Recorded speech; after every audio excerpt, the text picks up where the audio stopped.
मन तू ज्योत स्वरूप है, अपना मूल पछाण। मन तू ज्योत स्वरूप है, अपना मूल पछाण। मन तू ज्योत स्वरूप है, अपना मूल पछाण। मन हर जी तेरे नाल है, मन हर जी तेरे नाल है, गुरमति रंग मान। मन तू ज्योत स्वरूप है, अपना मूल पछाण। मन तू ज्योत स्वरूप है, अपना मूल पछाण।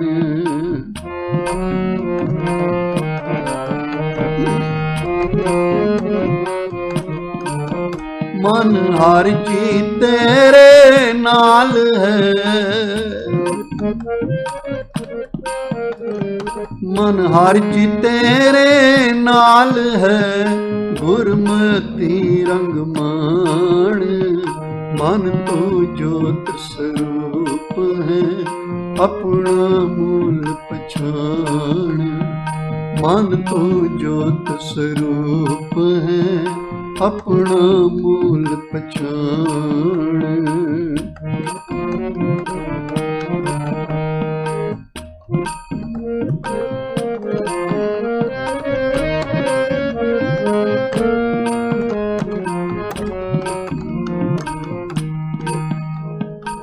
मूल पछाणे तां सोह जाने, मरण जीवन की सोजी होई। मूल पछाणे तां सोह जाने, मरण जीवन की सोजी होई। गुर प्रसादी एको जाने, तां दूजा पाओ न होई। गुर प्रसादी एको जाने, तां दूजा पाओ न होई। तां दूजा पाओ न होई। मन तू ज्योत स्वरूप है, अपना मूल पछाण। मन तू ज्योत स्वरूप है, अपना मूल पछाण। मन हर जी तेरे नाल है, मन हर जी तेरे नाल है, गुरमति रंग मान। मन तू ज्योत स्वरूप है, अपना मूल पछाण। मन तू ज्योत स्वरूप है, अपना मूल पछाण।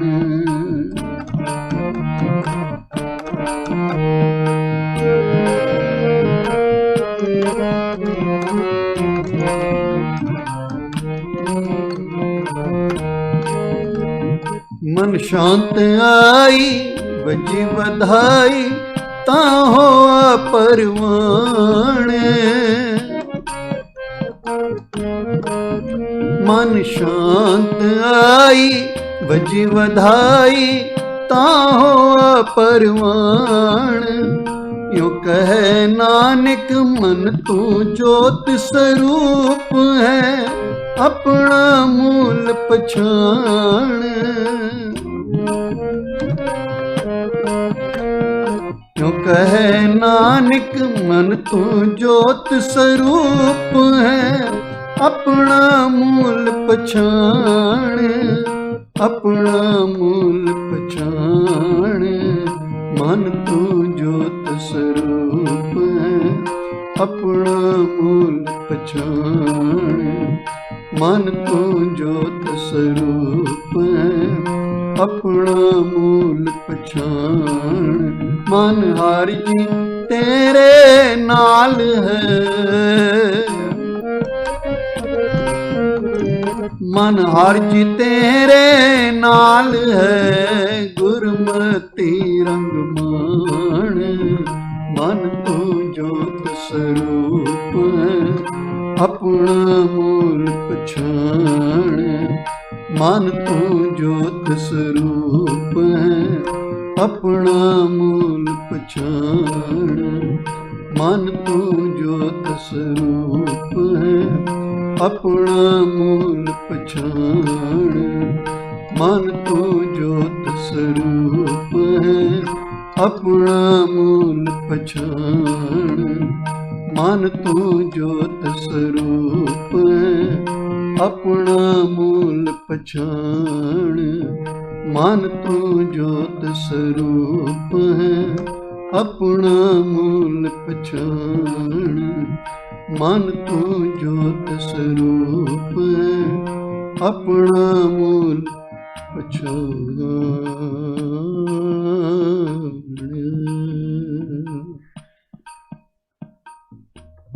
ਧੰਨ ਗੁਰੂ ਅਰਜਨ ਦੇਵ ਜੀ ਮਹਾਰਾਜ ਮਨੁੱਖ ਨੂੰ ਆਪਣਾ ਮੂਲ ਪਛਾਣਨ ਵਾਸਤੇ ਪ੍ਰੇਰਨਾ ਕਰਦੇ ਹਨ, ਆਪਣਾ ਔਰੀਜਨ ਰੈਕੋਗਨਾਈਜ਼ ਕਰਨ ਵਾਸਤੇ ਇੰਸਪਾਇਰ ਕਰਦੇ ਹਨ। ਮਨ ਤੂੰ ਜੋਤ ਸਰੂਪ ਹੈ, अपना मूल पछाण। You are part of the divine source, so need to recognize your origin। जिस नूं असीं अपना असला, अपना बेस, अपना मुੱਢ, अपनी हैसियत नूं पछाणना कह सकते हैं। एक होर जगह गुरु जी कहते हैं कि मूल संभालो अचेत गवारा, इतने को तुम क्या गर्व है। जिंदगी का सफ़र तय करते हुए अक्सर ही मनुख किसी ना किसी चीज़ के गुरूर का, ईगो का, अहंकार का शिकार हो जाता है, चाहे उसका अपना शरीर होवे, बॉडी होवे। जे उस बॉडी दे नाल, उस शरीर के नाल सुंदरता जुड़ी है, ਜਾਂ ਕਿਸੇ ਮਨੁੱਖ ਨੂੰ बड़ी नॉलेज है, ज्ञान है, जिस मनुख को बहुत पैसा है, अमीर है, जिस मनुख के शरीर में ताकत ज़्यादा है, if someone have any high rank, high position, high status, जिस शरीर ਨੂੰ कोई ਉੱਚੀ पदवी मिल जाए, ਜਾਂ कोई होर कई ऐसे कारण हैं, कॉज हैं जिन्हां दा बंदा अहंकार करता है। ये तो आम ही होंदा है कि किसी कोल रूप है, सुंदरता है, दिखाई दिंदी है, और रूप और सुंदरता किसी दूसरे नूं दिखाई दिंदी है, वो एप्रीशिएट करता है, उस रूप की प्रशंसा करता है,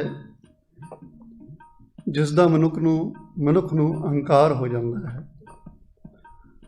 अंदर एक ईगो पैदा होंदी है कि मैं बाकी सारिਆਂ नालों ज़्यादा सोहना हाँ। उसका एटीट्यूड बदल जाता है, उसका व्यवहार दूसरिਆਂ नाल इहो जिहा हो जाता है जिवें मैं बाकियां दा बॉस हाँ। जे ताकत ज़्यादा होवे तां वो भी दिखाई दिंदी है, मनुख ताकतवर है, पावर विच है, फिजिकल पावर हो सकती है, बंदा जिम जाता है तो अपनी फिजिकल पावर नूं दिखाता है, जब बंदा किसी वड्डी पोस्ट ते है, पदवी ते है, ये भी दिखाई दिंदा है। इस विच भी बंदा अपने नूं दूसरिਆਂ तो उच्चा समझता है कि मैं उन्हां तो अलग हाँ, थोड़ा उसकी ईगो हो जाती है। किसी कोल पैसा बहुत होवे, वो भी दिखाई दिंदा है, वड्डा घर है, ब्रांडेड कारां हन, होर कई चीज़ां हन जिस दे थ्रू ਪੈਸਾ ਵੀ ਦਿਖਾਈ ਦਿੰਦਾ ਹੈ। ਪਰ ਤੁਸੀਂ ਹੈਰਾਨ ਹੋਵੋਗੇ ਕਿ ਕਈ ਵਾਰ ਮਨੁੱਖ ਦੀ ਨੌਲੇਜ ਵੀ ਦਿਖਾਈ ਦਿੰਦੀ ਹੈ, ਕਿਉਂਕਿ ਉਸ ਦੀ ਗੱਲਬਾਤ ਤੋਂ ਲੋਕ ਪ੍ਰਭਾਵਿਤ ਹੁੰਦੇ ਹਨ ਕਿ ਇਸ ਨੂੰ ਨੌਲੇਜ ਬਹੁਤ ਹੈ, ਜਾਣਕਾਰੀ ਬਹੁਤ ਹੈ, ਗਿਆਨ ਹੈ। ਬੰਦਾ ਉਸ ਦਾ ਵੀ ਅਹੰਕਾਰ ਕਰ ਲੈਂਦਾ ਹੈ ਕਿ ਮੈਂ ਜ਼ਿਆਦਾ ਸਿਆਣਾ ਹਾਂ, ਮੈਨੂੰ ਨੌਲੇਜ ਹੈ।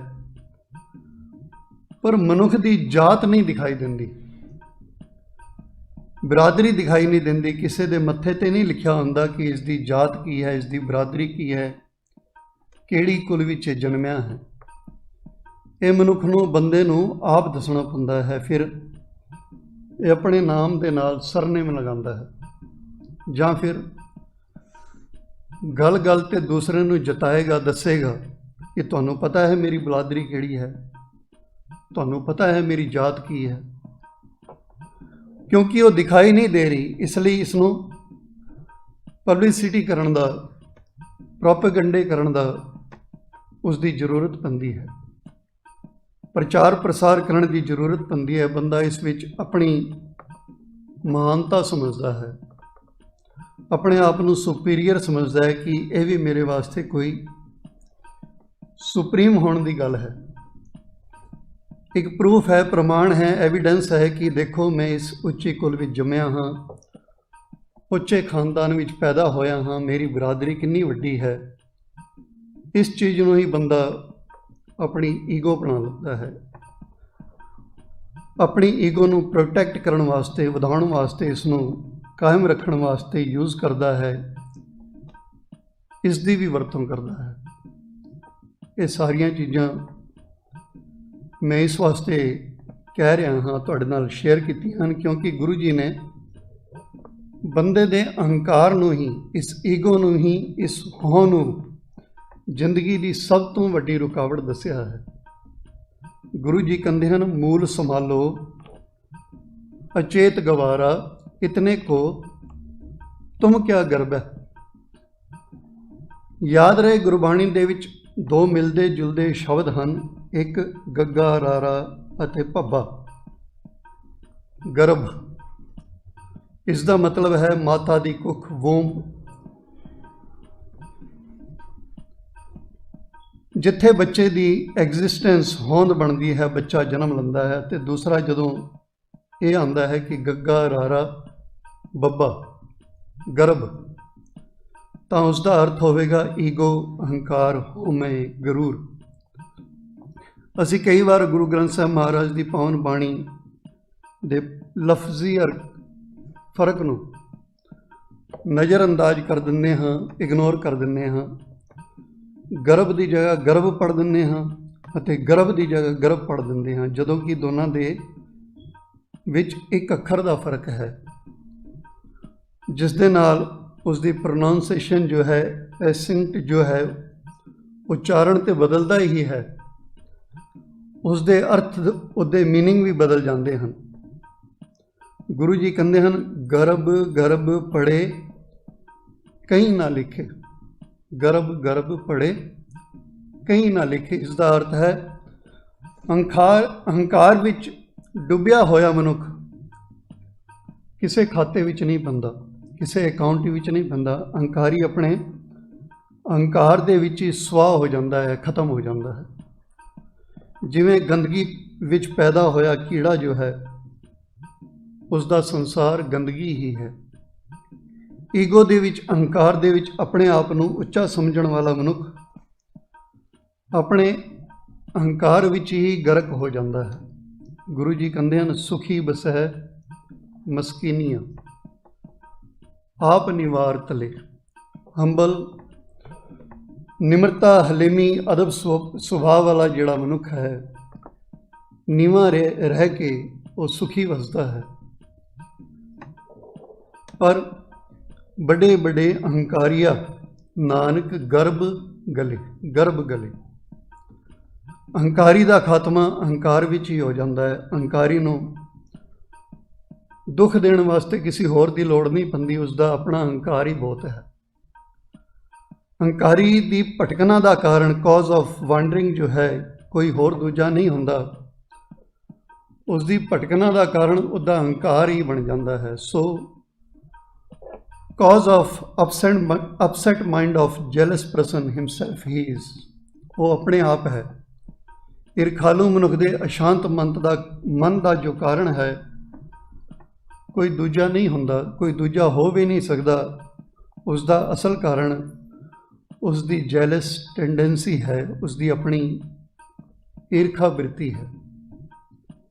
ਅਸੀਂ ਕਈ ਵਾਰ ਸੋਚਦੇ ਹਾਂ ਮੇਰੇ ਮਨ ਨੂੰ ਸੁੱਖ ਕਿਉਂ ਨਹੀਂ ਹੈ, ਮੇਰਾ ਮਨ ਸੁਖੀ ਕਿਉਂ ਨਹੀਂ ਹੈ, ਜਾਂ ਜਿਉਂ ਜਿਹਾ ਮੈਂ ਪੀਸਫੁਲੀ ਜਿਉਣਾ ਚਾਹੁੰਦਾ ਹਾਂ ਉਸ ਤਰ੍ਹਾਂ ਮੈਂ ਜੀ ਕਿਉਂ ਨਹੀਂ ਪਾ ਰਿਹਾ, ਜ਼ਿੰਦਗੀ ਵਿੱਚ ਪ੍ਰੋਬਲਮ ਕਿੱਥੇ ਹੈ। ਵੈਸੇ ਤਾਂ ਇਹ ਸਵਾਲ ਬੰਦਾ ਬਹੁਤ ਘੱਟ ਆਪਣੇ ਆਪ ਤੋਂ ਪੁੱਛਦਾ ਹੈ, ਬਲੇਮ ਬਹੁਤ ਕਰਦਾ ਹੈ ਕਿ ਮੈਨੂੰ ਜਿਤਨੇ ਵੀ ਦੁੱਖ ਹਨ ਕਿਸੇ ਦੂਸਰੇ ਦੇ ਕਰਕੇ ਹਨ। ਦੂਸਰਾ ਉਸ ਦਾ ਕਾਰਨ ਹੈ, ਕੌਜ਼ ਹੈ, ਮੇਰਾ ਮਨ ਦੁਖੀ ਹੈ, ਮੇਰੇ ਘਰ ਵਿੱਚ ਕਲੇਸ਼ ਹੈ ਵਗੈਰਾ ਵਗੈਰਾ। ਇਹ ਸਭ ਜੋ ਹੋਰ ਬਾਹਰ ਵਾਲਿਆਂ ਦੀ ਉਹਨਾਂ ਦਾ ਕੀਤਾ ਕਰਾਇਆ ਹੈ, ਉਹਨਾਂ ਦੀ ਪ੍ਰੋਬਲਮ ਪਾਈ ਹੋਈ ਹੈ ਮੇਰੇ ਉੱਤੇ। ਦੂਸਰੇ ਨੂੰ ਬਲੇਮ ਕਰਨਾ ਇਹ ਮਨੁੱਖ ਦਾ ਸੁਭਾਅ ਹੈ, ਉਸ ਦਾ ਬਿਹੇਵੀਅਰ ਹੈ। ਜਿਸ ਦਿਨ ਮਨੁੱਖ ਆਪਣੇ ਆਪ ਨੂੰ ਇਹ ਕੁਐਸਚਨ ਪੁੱਛ ਲਵੇ ਕਿ ਆਪਣੇ ਆਪ ਨੂੰ ਇਹ ਸਵਾਲ ਕਰਨੇ ਸ਼ੁਰੂ ਕਰ ਦੇਵੇ, ਆਪਣੇ ਆਪ ਪ੍ਰਤੀ ਹੀ ਅਵੇਅਰ ਹੋ ਜਾਏ ਕਿ ਮੈਂ ਕੀ ਹਾਂ, ਮੇਰੇ ਵਿੱਚ ਕਿੱਥੇ ਪ੍ਰੋਬਲਮ ਹੈ, ਤਾਂ ਜ਼ਿੰਦਗੀ ਦੇ ਜੋ 90% ਜਿਹੜੀਆਂ ਪ੍ਰੋਬਲਮਸ ਹਨ, ਮਸਲੇ ਹਨ, ਉਹ ਹੱਲ ਹੋ ਜਾਂਦੇ ਹਨ, ਸੋਲਵ ਹੋ ਜਾਂਦੇ ਹਨ। ਪਰ ਇੱਥੇ ਤੱਕ ਪਹੁੰਚਣਾ ਬਹੁਤ ਮੁਸ਼ਕਿਲ ਹੈ। It is very difficult to realise it. ਆਪਣੇ ਆਪ ਨੂੰ ਟਾਰਗੇਟ ਕਰਨਾ, ਆਪਣੇ ਆਪ ਨੂੰ ਮੇਨ ਸੈਂਟਰ ਵਿੱਚ ਰੱਖ ਕੇ ਆਪਣੀ ਸਕੂਲਿੰਗ ਕਰਨੀ, ਇਹ ਬਹੁਤ ਮੁਸ਼ਕਿਲ ਕੰਮ ਹੈ। ਕਿਸੇ ਹੋਰ ਦੀ ਸਕੂਲਿੰਗ ਕਰਨੀ, ਕਿਸੇ ਹੋਰ ਨੂੰ ਸਮਝਾਉਣਾ ਬਹੁਤ ਈਜ਼ੀ ਹੁੰਦਾ ਹੈ, ਗੱਲ ਕਰਨੀ ਬਹੁਤ ਆਸਾਨ ਹੈ। ਸੋ ਇਸੇ ਲਈ ਗੁਰੂ ਪਾਤਸ਼ਾਹ ਜੀ ਨੇ ਕਿਹਾ ਹੈ ਕਿ ਜਨ ਨਾਨਕ ਬਿਨ ਆਪਾ ਚੀਨੇ, ਬਿਨਾਂ ਆਪਣੇ ਆਪ ਨੂੰ ਸਮਝੇ ਬਿਨਾਂ ਮਿਟੇ ਨਾ ਭਰਮ ਕੀ ਕਾਈ। ਜੋ ਭੁਲੇਖੇ ਹਨ, ਡਾਊਟਸ ਹਨ, ਉਹ ਕਲੀਅਰ ਨਹੀਂ ਹੁੰਦੇ। ਇੱਕ ਹੋਰ ਗੱਲ ਅਸੀਂ ਅਕਸਰ ਕਹਿੰਦੇ ਹਾਂ ਨਾ ਕਿ ਬਾਣੀ ਦਾ ਪਾਠ ਕਰਿਆ ਕਰੋ। ਜੇ ਪਾਠ ਦਾ ਇੰਗਲਿਸ਼ ਵਿੱਚ ਮੀਨਿੰਗ ਅਰਥ ਕਰੀਏ ਤਾਂ ਉਹਦਾ ਮੀਨਿੰਗ ਬਣਦਾ ਹੈ ਲੈਸਨ। ਪਾਠ ਮੀਨਸ ਲੈਸਨ।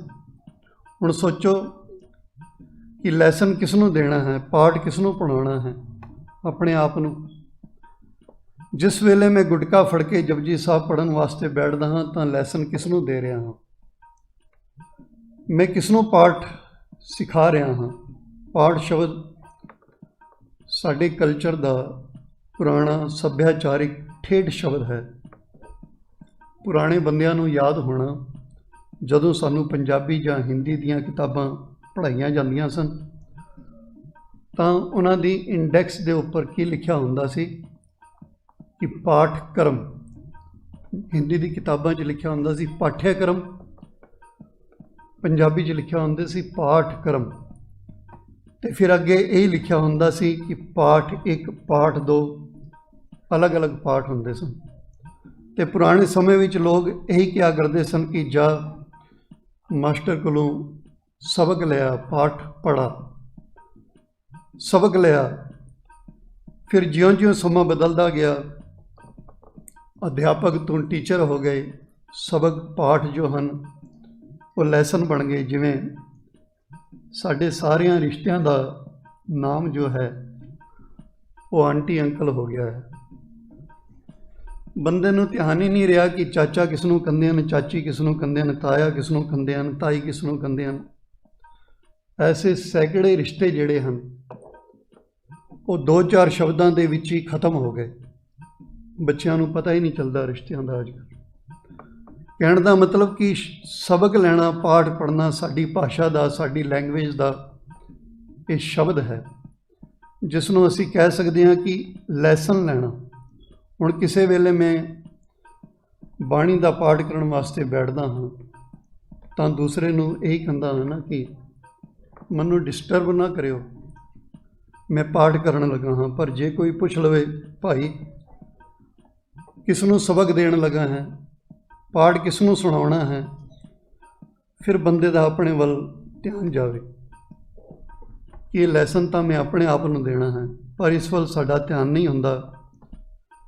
साडी तां दौड़ लगी हुई है। अगे तां मैं जपजी साहब जो है 10 मिनट च करदा सी, अज 7 मिनट च मुकाना है। 7 मिनट च रिकॉर्ड बनाना है।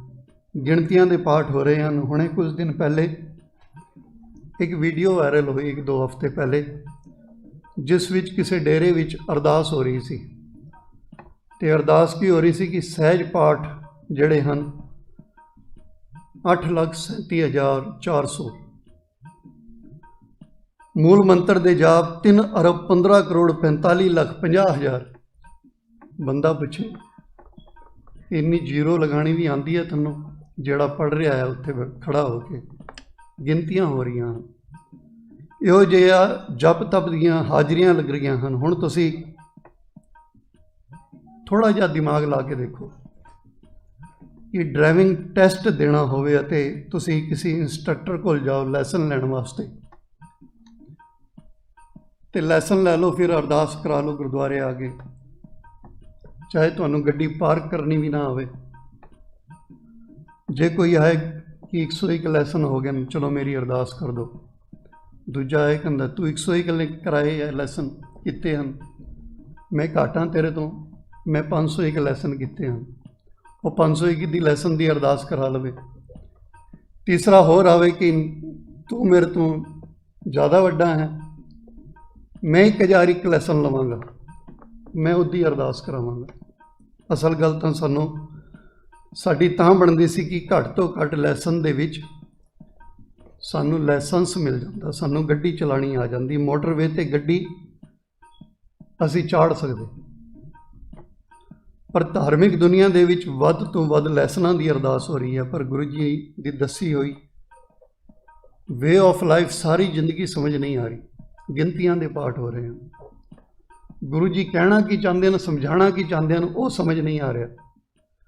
पर गिनतियां पूरियां कीतियां जा रही हैं। पाठ दे पूरे हो जाण नूं ही पुन समझा जा रहा है। बंदा पाठ दे पूरे हो जाण नूं ही स्वाद समझ रहा है। बंदा रेसिपी पढ़ के ही डिश का स्वाद लै रहा है। हैरानगी की गल तो यह है कि ज़्यादातर लोग ऐसे भी हैं जो ड्राइविंग लैसन भी लेना नहीं चाहते।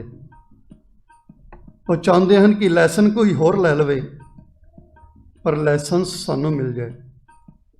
जिस बंदे ने भोजन मूँह विच नहीं पाया पर कहता है कि मैनू स्वाद आ गया, गुरु जी कहते हैं जे को खावै जे को पुंचै तिसका होए उधारो।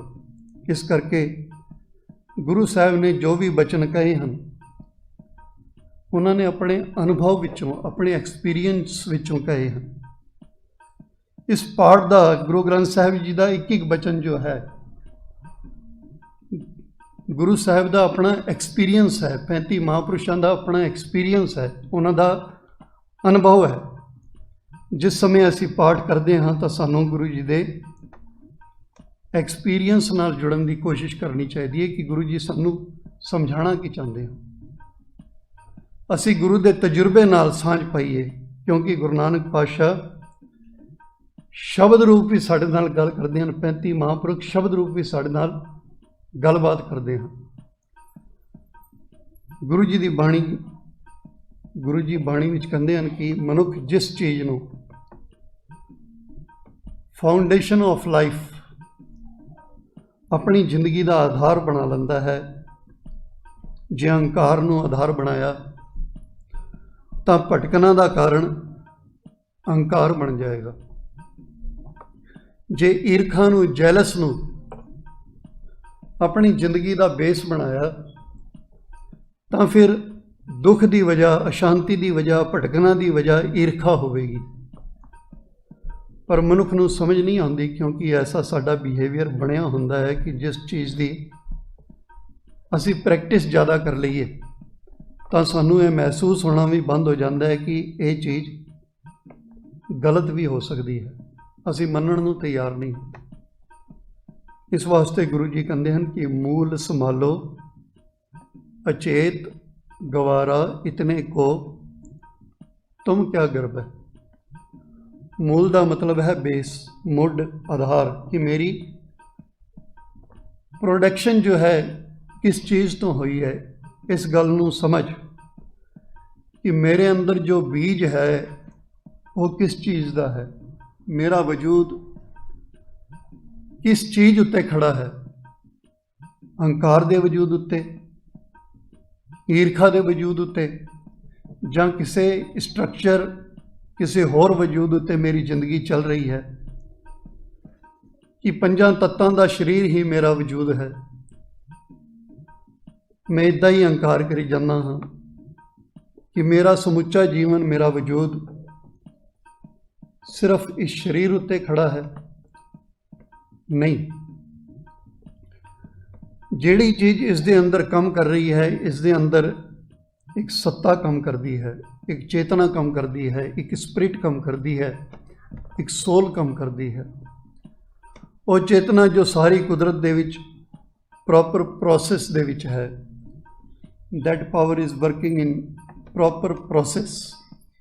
वो प्रक्रिया जो है जिस विच एक बीज है छोटा जिहा, तुहाडे घर विच 10 साल 15 साल 20 साल पिया रहिंदा है, पर जदों मिट्टी दे विच असीं पाਉਂਦੇ ਹਾਂ कितना वड्डा दरख्त बन जाता है।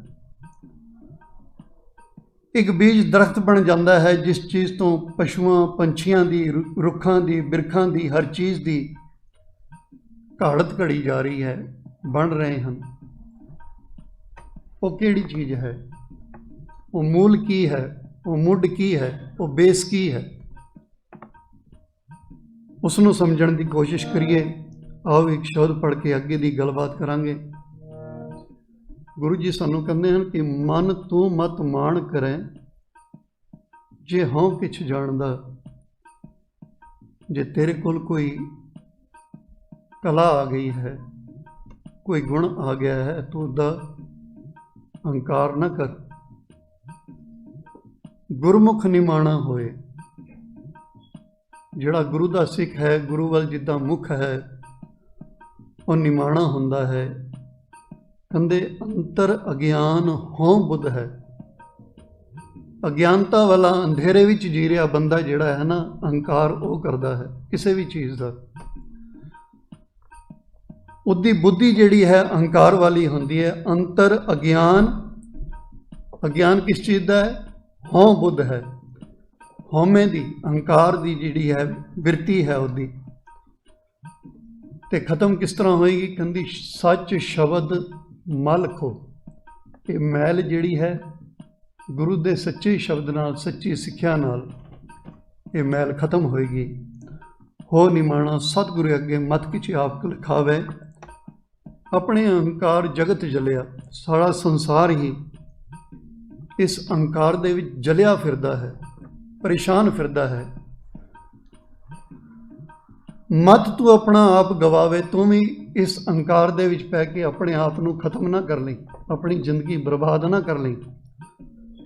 इस वास्ते कंधे की हैं कि कंधे सतगुर के भाणे करे कार। जो गुरु समझा रहा है उस अनुसार जिंदगी जी। सतगुर के भाणे लाग रहो, जो गुरु समझा रहा है उसनों प्यार नाल मन लै। इउं कहे नानक आप छड़ सुख पावें। अपने अहंकार नूं छड़ के गुरु की गल मन के तैनूं सुख प्राप्त होएगा। मन निमाणा होए रहो, अपने मन नूं निमाणा रख, हंबल रख, प्यार विच रख, गुरु दे प्यार विच, गुरु की सिक्ख्या दे विच तुर। आओ ये शब्द पढ़ के अगे की गलबात करते हैं जी।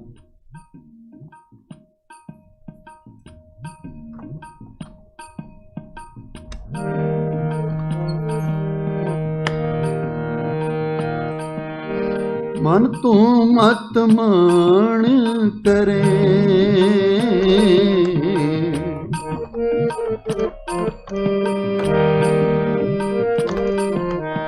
मन तू मत मान करे, मन तू मत मान करे, मन तू मत मान करे। ਜੇ ਹੋ ਕਿਛ ਜਾਣਦਾ ਮਨ ਤੋਂ ਮਤ ਮਾਣ ਕਰੇ, ਜੇ ਹੋ ਕਿਛ ਜਾਣਦਾ ਗੁਰਮੁਖ ਨਿਮਾਣ ਹੋ, ਗੁਰਮੁਖ ਨਿਮਾਣ ਹੋ,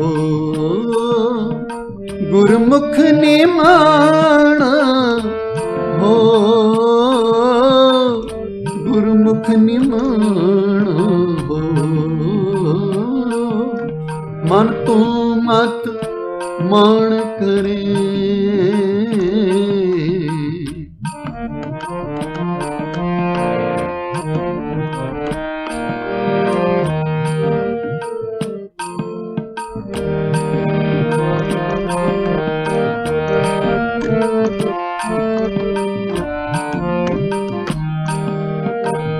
ਅੰਤਰ ਅਗਿਆਨ ਹੋ ਬੁੱਧ ਹੈ,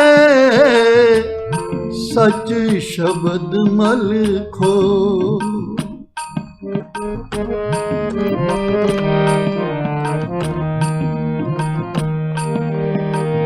ਅੰਤਰ ਅਗਿਆਨ ਹੋ ਬੁੱਧ ਹੈ, ਸਚ ਸ਼ਬਦ ਮਲ ਖੋ, ਗੁਰਮੁਖ ਨਿਮਾਣ ਹੋ, ਮਨ ਤੋਂ ਮਤ ਮਾਣ ਕਰੇ, ਜੇ ਹੋ ਕਿਛ ਜਾਣਦਾ ਗੁਰਮੁਖ ਨਿਮਾਣ ਹੋ, ਗੁਰਮੁਖ ਨਿਮਾਣ ਹੋ।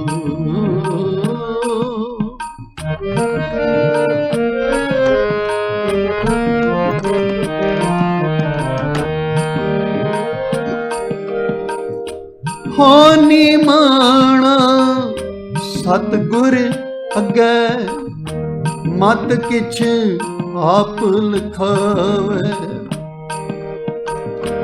ਹੋ ਨਿਮਾਣ ਸਤਿਗੁਰ ਅੱਗੇ ਮਤ ਕਿਛ ਆਪ ਲਿਖਾਵੇ, ਆਪਣੇ ਅਹੰਕਾਰ ਜਗਤ ਜਲਿਆ, ਮਤ ਤੂੰ ਆਪਣਾ ਆਪ ਗਵਾਵੇ,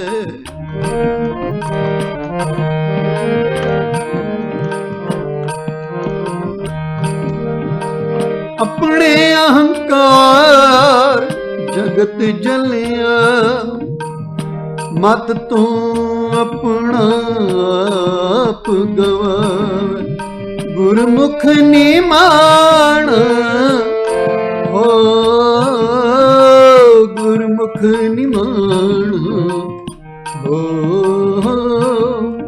ਮਨ ਤੋਂ ਮਤ ਮਾਣ ਕਰੇ,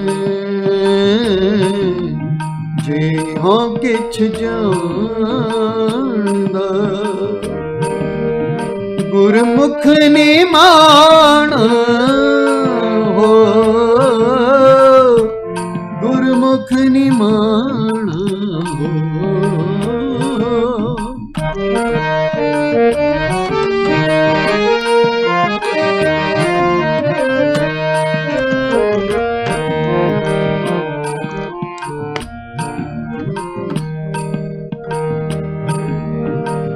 सतगुर के पाणे करे कर, सतगुर के पाणे लाग रहो।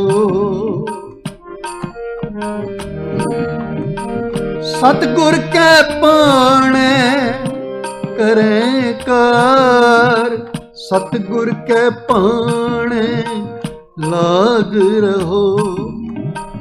यूं कहे नानक आप छड़ सुख पावे।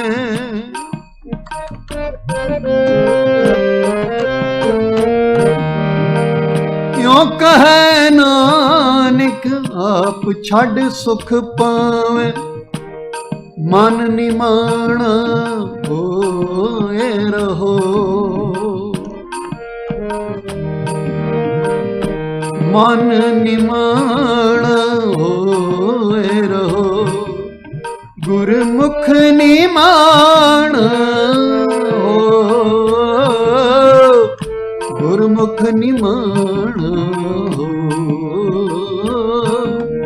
मन तो मत मान करे,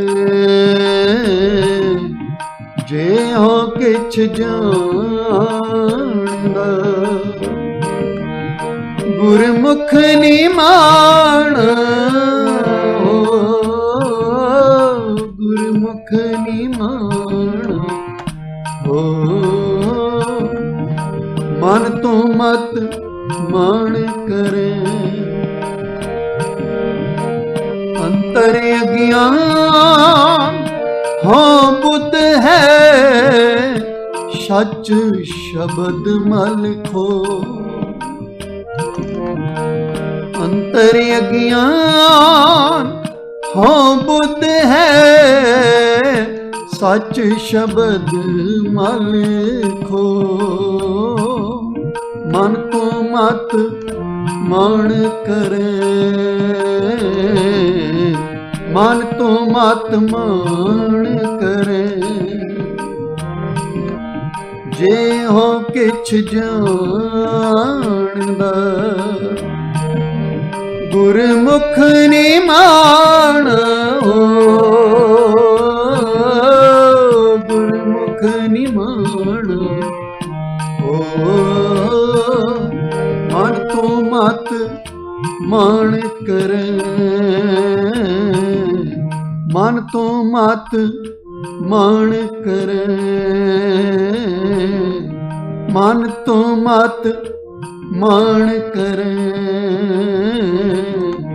मन तो मत मान करे।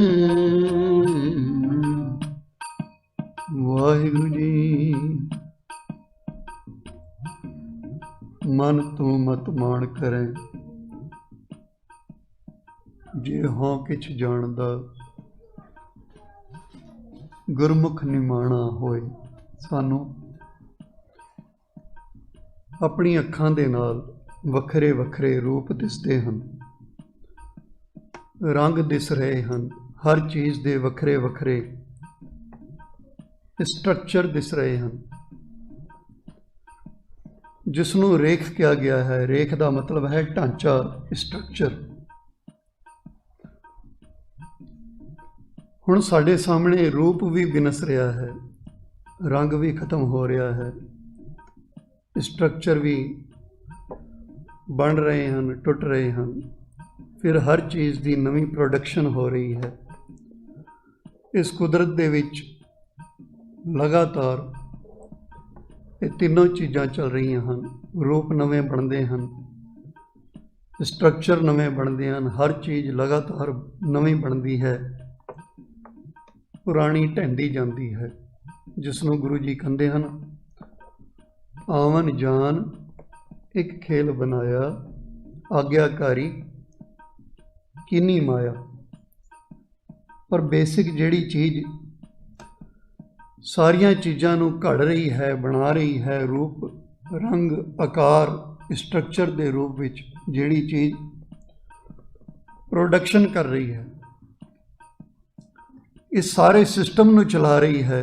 अते जिस सत्ता करके, जिस अथॉरिटी करके नाश भी हो रहा है, डिस्ट्रॉय भी हो रहा है। जरा सोच के देखो कि वो बेस की है, वो मुड की है, वो मूल की है। ये गल बड़ी समझण वाली है कि अज तो करीब 2500 साल पहले ग्रीस देश के एथेंस शहर दे विच एक बड़ा वड्डा दार्शनिक, एक बड़ा वड्डा फिलोसफर होया है, जिसका नाम सी सुकरात। उसनों जहर दे के मार दिता गया, क्योंकि दार्शनिक जिहड़े हैं ਫਿਲਾਸਫਰ ਜਿਹੜੇ ਹਨ,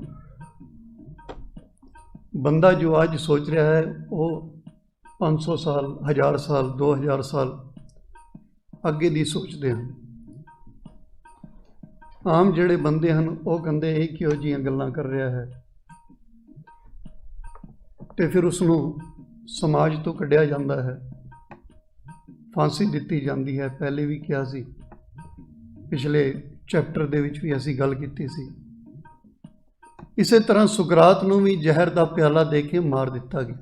ਜਦੋਂ ਸੁਕਰਾਤ ਨੂੰ ਜ਼ਹਿਰ ਦਾ ਪਿਆਲਾ ਦਿੱਤਾ ਗਿਆ, ਜਿਉਂ-ਜਿਉਂ ਜ਼ਹਿਰ ਉਸਦੇ ਸਰੀਰ ਉੱਤੇ ਅਸਰ ਕਰ ਰਿਹਾ ਸੀ, ਉਸਦੇ ਸਰੀਰ ਦੇ ਅੰਗ ਜਿਹੜੇ ਹਨ, ਪਾਰਟਸ ਜੋ ਹਨ, ਉਹ ਕੰਮ ਕਰਨਾ ਬੰਦ ਕਰਦੇ ਜਾ ਰਹੇ ਸਨ।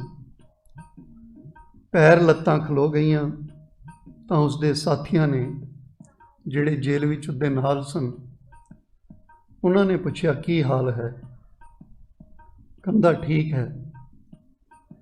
ਫਿਰ ਉਹਦੇ ਹੱਥ ਖਲੋ ਗਏ, ਹੱਥਾਂ ਨੇ ਕੰਮ ਕਰਨਾ ਬੰਦ ਕਰ ਦਿੱਤਾ, ਧੜ ਖਲੋ ਗਿਆ। ਫਿਰ ਸਾਥੀਆਂ ਨੇ ਪੁੱਛਿਆ ਕਿ ਕੀ ਹਾਲ ਹੈ? ਕਹਿੰਦਾ ਠੀਕ ਹੈ, ਸਭ ਠੀਕ ਹੈ।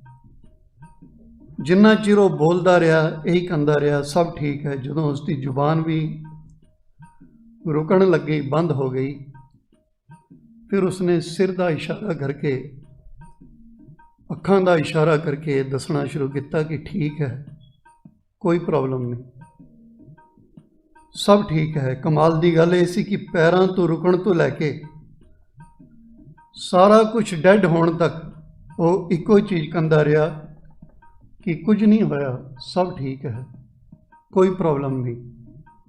ਹੁਣ ਜਰਾ ਸੋਚ ਕੇ ਦੇਖੋ ਕਿ ਜਿਨ੍ਹਾਂ ਨੇ ਇਹ ਦੇਖਿਆ ਕਿ ਸੁਕਰਾਤ ਸਾਡੀ ਤਰ੍ਹਾਂ ਜਿੰਦਾ ਹੈ, ਉਸ ਨੂੰ ਸਰੀਰ ਦਾ ਲਾਲਚ ਹੈ, ਜਿਸ ਤਰ੍ਹਾਂ ਸਾਨੂੰ ਸਰੀਰ ਦਾ ਲਾਲਚ ਹੈ ਕਿ ਇਸ ਨੂੰ ਤਕਲੀਫ ਨਾ ਹੋਵੇ, ਸੁਕਰਾਤ ਨੂੰ ਵੀ ਇਸ ਤਰ੍ਹਾਂ ਦਾ ਹੀ ਲਾਲਚ ਹੋਵੇਗਾ। ਅਸੀਂ ਤਾਂ ਇਸੇ ਤਰ੍ਹਾਂ ਸੋਚਦੇ ਹਾਂ ਨਾ। ਹੁਣ ਗੁਰੂ ਅਰਜਨ ਸਾਹਿਬ ਜੀ ਨੂੰ ਸ਼ਹੀਦ ਕਰਨ ਵਾਲੇ ਜੋ ਲੋਕ ਸਨ, ਉਹ ਵੀ ਇਹੀ ਸੋਚਦੇ ਹੋਣੇ ਕਿ ਜਿਉਂ ਜੇ ਅਸੀਂ, ਇਹੋ ਜਿਹੇ ਗੁਰੂ ਅਰਜਨ ਸਾਹਿਬ, ਜੇ ਅਸੀਂ ਦੁੱਖ ਮਹਿਸੂਸ ਕਰਦੇ ਹਾਂ, ਗੁਰੂ ਅਰਜਨ ਸਾਹਿਬ ਵੀ ਮਹਿਸੂਸ ਕਰਨਗੇ।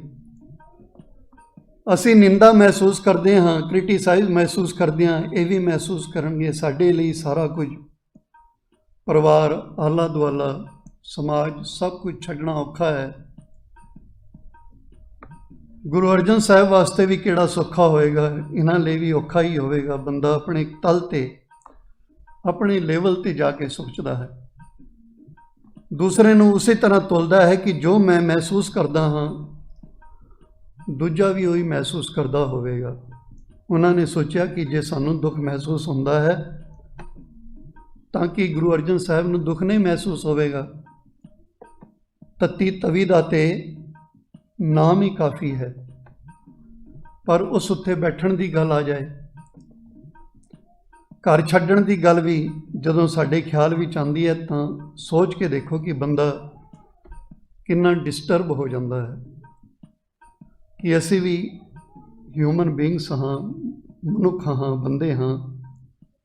ਜਰਾ ਆਪਣੇ ਅੰਦਰ ਝਾਤ ਮਾਰ ਕੇ ਦੇਖਿਆ ਕਰੋ ਕਿ ਜੇ ਸਾਡੇ ਜੀਵਨ ਵਿੱਚ ਐਸੀ ਸਿਚੁਏਸ਼ਨ ਪੈਦਾ ਹੋ ਜਾਏ, ਸਾਨੂੰ ਪਤਾ ਲੱਗ ਜਾਏ ਕਿ ਮੈਨੂੰ ਘਰ ਛੱਡਣਾ ਪੈ ਸਕਦਾ ਹੈ, ਅਤੇ ਐਸਾ ਛੱਡਣਾ ਪਵੇਗਾ ਕਿ ਹੋ ਸਕਦਾ ਹੈ ਮੈਂ ਵਾਪਿਸ ਵੀ ਨਾ ਪਰਤ ਸਕਾਂ। ਪਰਿਵਾਰ ਵੀ ਛੱਡਣਾ ਪੈ ਸਕਦਾ ਹੈ, ਜਿਨ੍ਹਾਂ ਲੋਕਾਂ ਨੇ, ਉਹਨਾਂ ਦੇ ਵੱਸ ਵਿੱਚ ਪੈਣਾ ਹੈ, ਜਿਨ੍ਹਾਂ ਲੋਕਾਂ ਦੇ, ਉਹਨਾਂ ਲੋਕਾਂ ਨੇ ਮੇਰੀ ਇੱਜ਼ਤ ਵੀ ਨਹੀਂ ਕਰਨੀ। ਉਹਨਾਂ ਦੀ ਕੋਸ਼ਿਸ਼ ਹੋਵੇਗੀ ਕਿ ਅਸੀਂ ਇਸ ਨੂੰ ਜਲੀਲ ਕਰੀਏ, ਇਸ ਨੂੰ ਬੇਇੱਜ਼ਤ ਕਰੀਏ। ਉਹਨਾਂ ਦੇ ਸਾਹਮਣੇ ਮੇਰੀ ਰਿਸਪੈਕਟ ਦੀ ਕੋਈ ਕਦਰ ਨਹੀਂ ਹੋਵੇਗੀ, ਉਹਨਾਂ ਦੇ ਕੋਈ ਮਾਇਨੇ ਨਹੀਂ ਹੋਣਗੇ। ਇਸ ਲੈਵਲ ਤੇ ਪਹੁੰਚਣਾ, ਇਸ ਸਿਚੁਏਸ਼ਨ ਨੂੰ ਆਪਣੇ ਉੱਤੇ ਹੰਡਾਉਣਾ, ਟੋਲਰੇਟ ਕਰਨਾ, ਬੰਦਾ ਇਹ ਸੋਚ ਕੇ ਹੀ ਡਿਸਟਰਬ ਹੋ ਜਾਂਦਾ ਹੈ। ਅੱਜ ਤੋਂ 10 ਸਾਲ ਪਹਿਲਾਂ ਕਿਸੇ ਨੇ ਮੈਨੂੰ ਉਹ ਸ਼ਬਦ ਕਹੇ ਜੋ ਮੈਨੂੰ ਚੰਗੇ ਨਹੀਂ ਲੱਗੇ, ਮੇਰੀ ਈਗੋ ਹਰਟ ਹੋਈ। ਅੱਜ ਵੀ ਬੰਦਾ ਉਸ ਪਲ ਨੂੰ ਸੋਚਦਾ ਹੈ, ਉਸ ਗੱਲ ਨੂੰ ਸੋਚਦਾ ਹੈ ਤਾਂ ਮਨ ਵਿੱਚ ਆਉਂਦਾ ਨਹੀਂ, ਉਸ ਨੂੰ ਇਹ ਗੱਲ ਕਹਿਣੀ ਨਹੀਂ ਸੀ ਚਾਹੀਦੀ।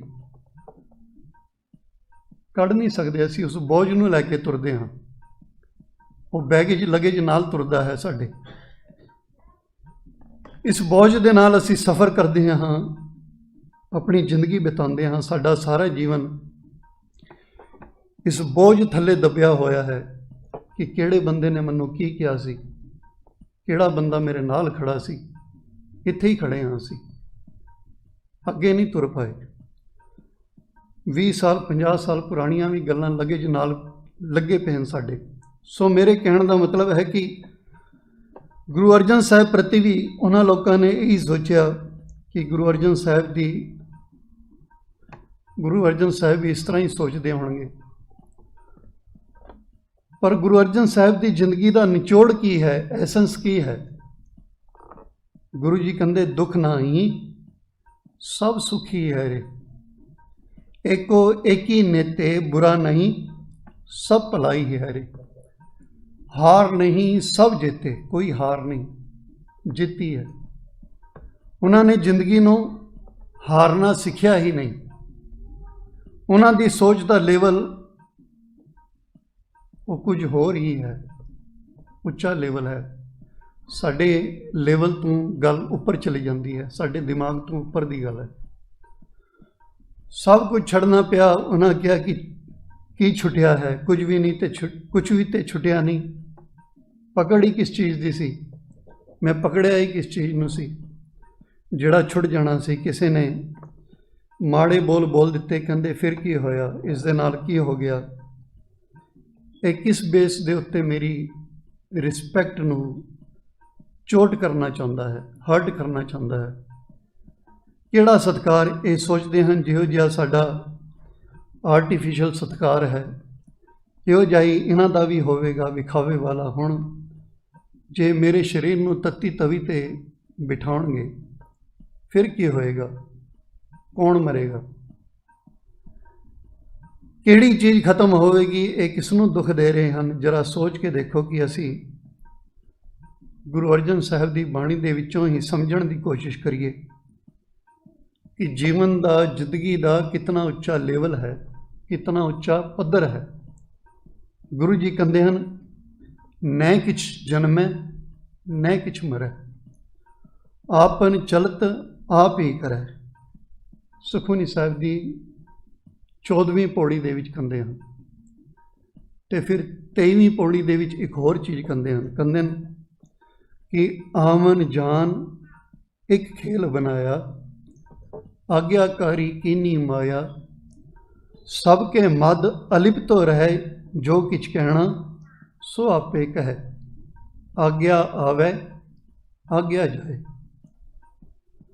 ਗੁਰੂ ਅਰਜਨ ਸਾਹਿਬ ਤਾਂ ਕਹਿੰਦੇ ਹਨ ਕਿ ਇਹ ਖੇਡ ਹੈ, ਇਹ ਕੁਦਰਤ ਦਾ ਨੈਚੁਰਲ ਪ੍ਰੋਸੈਸ ਹੈ ਜੋ ਪੈਦਾ ਹੋ ਰਿਹਾ ਹੈ, ਚੱਲ ਰਿਹਾ ਹੈ, ਖਤਮ ਹੋ ਰਿਹਾ ਹੈ। ਉਹ ਇੱਕ ਸੱਤਾ ਹੈ, ਇੱਕ ਪਾਵਰ ਹੈ, ਇੱਕ ਅਥਾਰਟੀ ਹੈ ਜੋ ਕਦੀ ਮਰਦੀ ਨਹੀਂ। ਬਾਕੀ ਰੂਪ ਰੰਗ ਆਕਾਰ ਸਭ ਉਪਜਦੇ ਹਨ, ਚਲਦੇ ਹਨ, ਖਤਮ ਹੁੰਦੇ ਹਨ,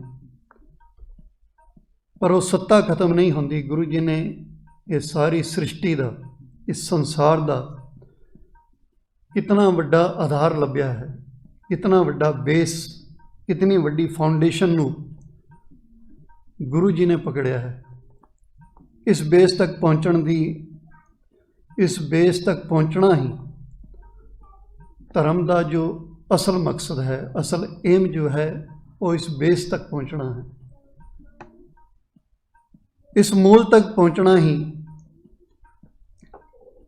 ਧਰਮ ਤੱਕ ਪਹੁੰਚਣਾ ਹੈ। ਧਰਮ ਦੀ ਸਮਝ ਪੈਦਾ ਕਰਦਾ ਹੈ ਇਹ ਬੇਸ। ਜਦੋਂ ਗੁਰੂ ਜੀ ਕਹਿੰਦੇ ਹਨ ਕਿ ਮੈਂ ਨਾਹੀਂ ਪ੍ਰਭ ਸਭ ਕਿਛ ਤੇਰਾ, ਈਗੇ ਨਿਰਗੁਣ ਉਗੇ ਸਰਗੁਣ, ਕੇਲ ਕਰਤ ਵਿੱਚ ਸੁਆਮੀ ਮੋਰ। ਗੁਰੂ ਜੀ ਕਹਿੰਦੇ ਹਨ ਕਿ ਮਨੁੱਖ ਨੂੰ ਜੇ ਇਸ ਗੱਲ ਦੀ ਸਮਝ ਆ ਜਾਏ ਕਿ ਮੇਰਾ ਆਧਾਰ, ਮੇਰਾ ਬੇਸ ਕੀ ਹੈ, ਸਾਰੀ ਕੁਦਰਤ ਦਾ, ਸੰਸਾਰ ਦਾ ਅਸਲ ਕੀ ਹੈ, ਮੇਰਾ ਜੀਵਨ, ਮੇਰੀ ਹੋਂਦ, ਮੇਰੀ ਐਗਜ਼ਿਸਟੈਂਸ ਜੋ ਹੈ, मेरी प्रेजेंस के पिछे, मेरी घाड़त के पिछे किहड़ी ताकत कम कर रही है, फिर मैं इस घाड़त का, इस शरीर का गुरूर करांगा, इदा हंकार करांगा। फिर कादा हंकार शरीर का? ये तो पता नहीं कितने ही रोज़ पैदा हो रहे हैं ते कितने ही खत्म हो रहे हैं। जिहड़े पहले इस शरीर का गुरूर करते सन वो किधर चले गए? पहला जिहड़े अपनी ताकत ते मान करते सन वो शरीर भी नहीं रहे, उन्हां दे गुरूर भी नहीं रहे। अज उन्हां दीयां ताकतां कित्थे हन? खत्म हैं। वड्डे वड्डे राजे, वड्डी वड्डी सभ्यतावां, सिविलाइजेशनस, वड्डे वड्डे समराज, एम्पायरस, अज वो कित्थे हन? इतिहास के, हिस्टरी के पन्नियां विच उन्हां नूं लभ्या जा रहा है। पुरातत्व विभाग जिहड़ा है, एंशेंट सैक्टर जिहड़ा है,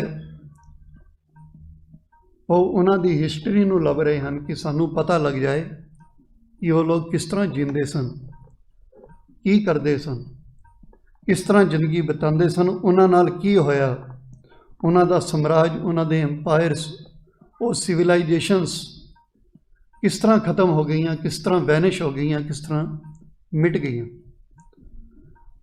असी भी उसी दौड़ में चल रहे हैं, वही दौड़ असी भी पकड़ी हुई है।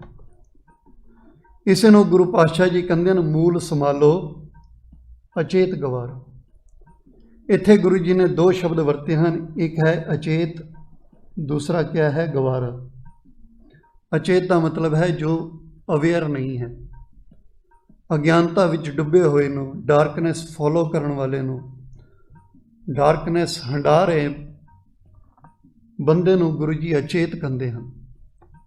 जिस दे अंदर चेतना नहीं, जिस दी विचार सत्ता, जिस दी ऑब्जरवेशन सिस्टम जिहड़ा है वो कम नहीं कर रहा, जिसनों गुरु तेग बहादुर साहब कहते हैं कि चेतना है तो चेत लै, निस दिन में प्राणी छिन छिन औद बिहात है, फूटे घट ज्यों पानी।